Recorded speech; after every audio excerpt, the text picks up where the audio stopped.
do with science. Science is totally deaf, dumb, and mute on ethics and morality. It's impossible. I think the thing that I am impressed and grateful for science of is saying, why is the question being asked, and what should be the process I use to come to an answer? And so I think with the putting a poison in your grandmother's tea, obviously you cannot ask science directly, is this a good or a bad idea? But you can ask science, well, why am I thinking about this at all?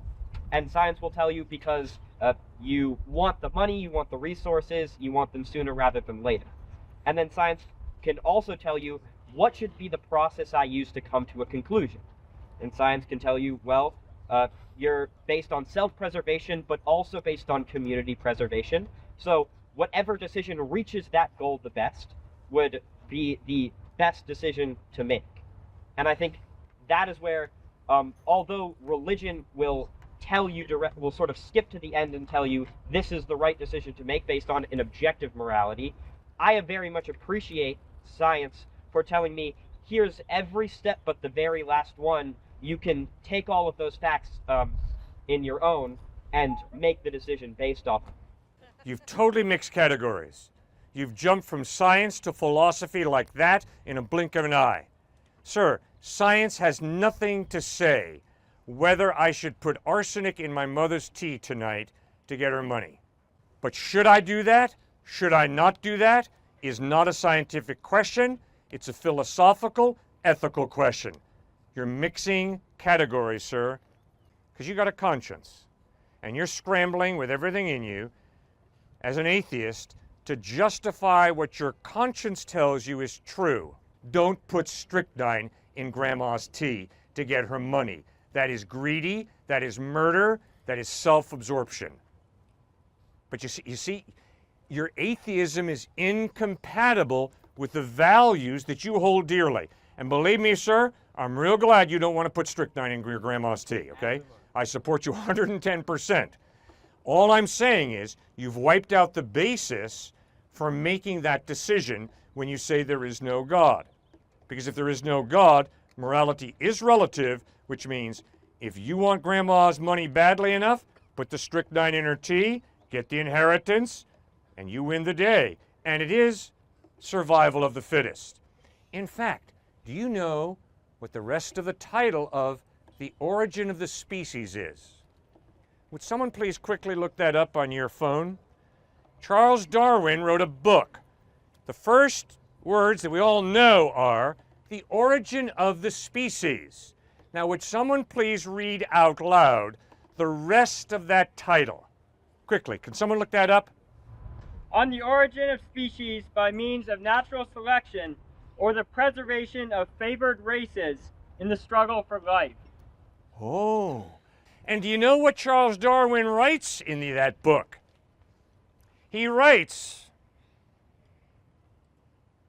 baboons, chimpanzees, Negroes, and Australian Aborigines are lower levels of this evolutionary cycle, and we do know the Western white European race ultimately will survive. Guys, if you can't see his rational consistency, you can't think straight. He's being totally logical, and it is scary, flat out evil. It is the basis for justifying eugenics, wiping out certain races because I think they're inferior. I think they're lower levels of the evolutionary cycle. And Jesus Christ contradicts that. And Jesus Christ says every single human being is created in the image of God. And I love every human being. I, God, love every human being so much so that I'm giving my life on a cross to forgive you, to save you, and to give you eternal life in heaven, because I affirm your life. And I don't care if you're an Australian Aborigine, a Negro, a white Caucasian, that is irrelevant. You're a human being created in the image of God. Sir, that's not science. That's philosophy, it's ethics. Which is more important, The love that your mom and dad have for you, that you have for others? Is that more important? Or is E equals MC squared more important? On the Charles Darwin example, Yes. very clearly, I think he's bastardizing a true scientific theory to use it for things that make no sense. I'm sure you'd agree that this happens in religion all the time. I would conflate that with white Southerners in like the early American South using religion to justify something as horrible as slavery. Slavery contradicts what Jesus said. Racism does not contradict what Darwin said. Biology contradicts what Darwin said. How does biology contradict racism? There are no like biological significant differences by humans of different races that would cause certain of them to survive over others in a purely biological context. And we found that actually the thing that's caused them to not survive as much is societal factors created by men. Sir, if it's survival of the fittest, if my race can survive and wipe out other races, what is the basis of you telling me that that's wrong? It's survival of the fittest. By wrong, what do you mean by wrong? You're saying morally wrong or Morally wrong. factually incorrect? Morally wrong. If I've got the guns, if I got the power, how are you going to scientifically tell me that it's wrong for me to wipe out other races? Well, I think it's bad for humanity to kill humanity. That's wonderful, your altruism. It's a great fantasy. Good luck with your fantasy. Well, I feel like that's why I was saying, though, I believe there are biological processes that back that up. Things No, like, they're not. The biological processes show survival of the fittest. Sure, but survival of the fittest has now changed in the modern era, where one person could be extremely strong and extremely smart, born into an extremely poor community, and one person can be extremely unintelligent and extremely physically weak, born into an incredibly wealthy household, and one of them is much fitter than the other, and yet one of them will succeed much more than the other, and it is not at all based on survival of the fittest. It is based on constructs of society. So I'm saying that as interpretations of the Bible have warped and adapted over time to human development, our understandings of the ways in which biology affect people have warped and adapted to the modernity in society. Aristotle said, every deformed child should be killed. Aristotle, the great Greek philosopher, every deformed child should be killed. Jesus Christ says you're wrong, because the value of a human being has nothing to do with their IQ, with whether they're deformed or not. We're human beings created in the image of God. Therefore, to kill deformed kids is murder, it's evil. To step on a cockroach to maintain cleanliness in my home is not evil. To step on her is absolutely evil. And that's where I'd probably say I agree to disagree. Okay. Natural selection is survival of the fittest for the sacrifice of the weakest. Christianity is sacrificing the fittest for the survival of the weakest. Radical difference. Because human rights came from the Christian worldview. Infanticide was throughout the entire known world. Infanticide said as soon as it's exposed what gender the baby is, and if it's female, flush it down any type of cistern or leave it on a burn pile. Christianity came in and said, no, it's not about natural selection, survival of the fittest. It's not about the powerful eating the weak. It's about Jesus Christ humbling himself to the point of being a slave, saying slaves have value, children have values, the unborn have value, the aged have value who are dying away, so don't euthanize them. Everybody has value. She has more value than a cockroach.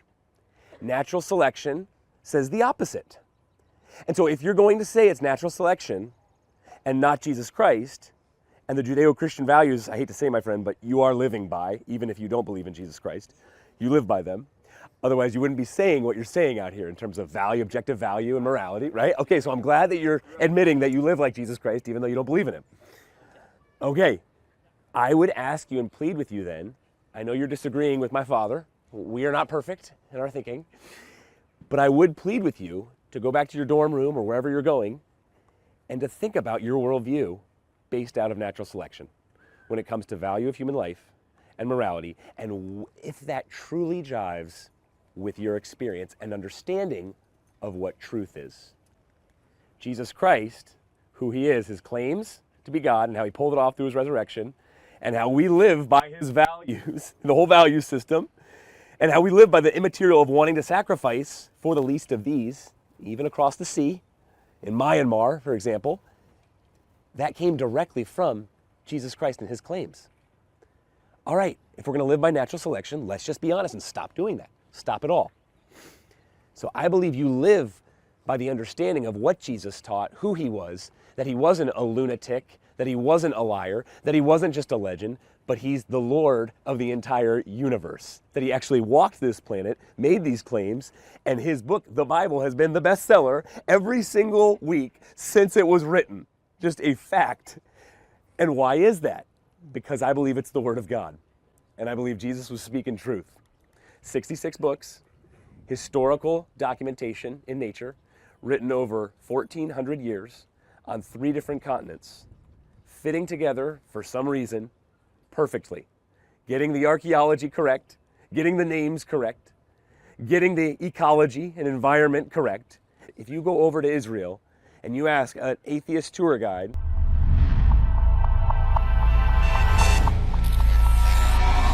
in the dialogue above, the two speakers present the argument that Darwinian natural selection can be morally separated from its ethical consequences, and I find this separation to be intellectually untenable. The final section of this dialogue brings the philosophical debate to its sharpest edge by confronting an issue many modern discussions attempt to avoid: the ethical implications of Darwinian natural selection when applied consistently to human value. This is not an emotional escalation. It is a logical one. The Christian interlocutor does not argue that Darwin's biological observations are false. Rather, he presses the far more uncomfortable question: what happens when natural selection is treated not merely as a descriptive mechanism, but as a governing framework for human value and moral reasoning? At this point, the debate shifts decisively from abstraction to consequence. Natural selection, by definition, prioritizes survival, adaptation, and reproductive success. It is indifferent to justice, compassion, or equality. When applied strictly, it favors the strong over the weak, the successful over the vulnerable, and the dominant over the marginalized. This is not a misinterpretation. It is the internal logic of the mechanism.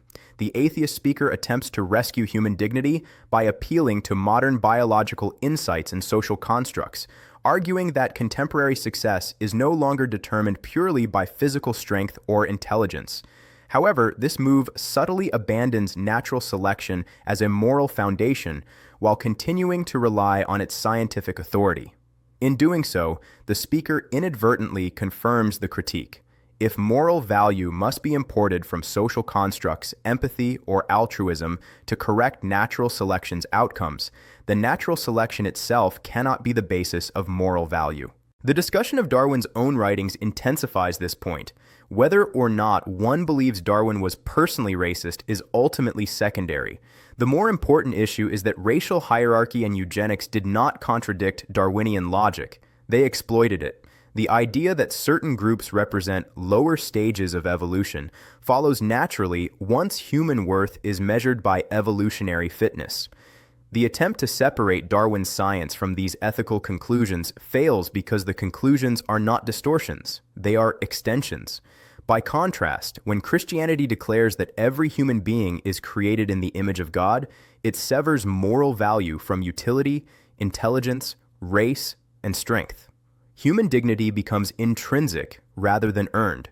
This is not a scientific claim. It is a metaphysical one. But it is precisely the kind of claim required to stop moral reasoning from collapsing into power dynamics. The exchange about slavery, racism, and historical injustice further exposes the weakness of purely naturalistic ethics.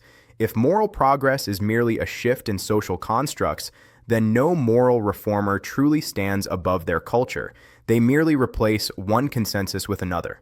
Yet figures like Lincoln, Gandhi, and others are admired precisely because they challenged their cultures in the name of a higher moral standard. That admiration presupposes moral realism. The Christian interlocutor's contrast between natural selection and Christian ethics, sacrificing the fittest for the survival of the weakest, is not rhetorical flourish. It identifies a genuine moral inversion. Christianity does not merely soften natural selection, it contradicts it.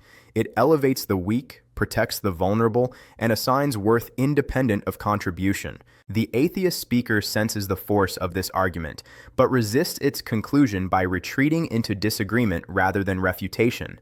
This is telling. At this stage, the debate is no longer about data or interpretation. It is about worldview commitments. Natural selection explains how life diversifies. It does not and cannot explain why every life matters. In the dialogue above, the two speakers present the argument that Darwinian natural selection can be morally separated from its ethical consequences, and I find this separation to be intellectually untenable.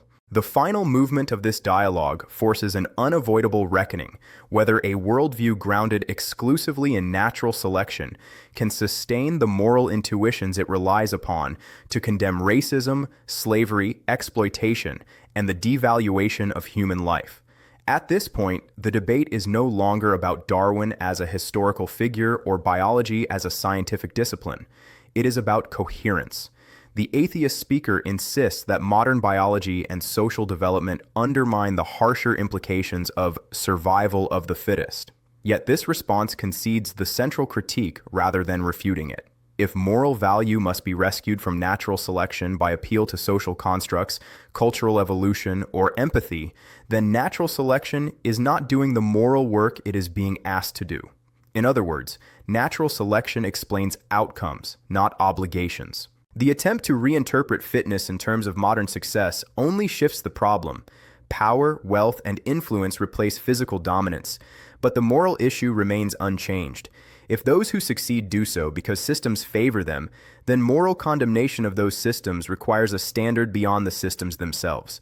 Without such a standard, injustice becomes merely unfortunate rather than wrong. This is why the dialogue's contrast between Christianity and natural selection is so stark. Christianity grounds human value in being, not performance. Worth is not achieved, it is bestowed. This grounding makes moral equality intelligible. It explains why intelligence, race, health, age, and utility are morally irrelevant.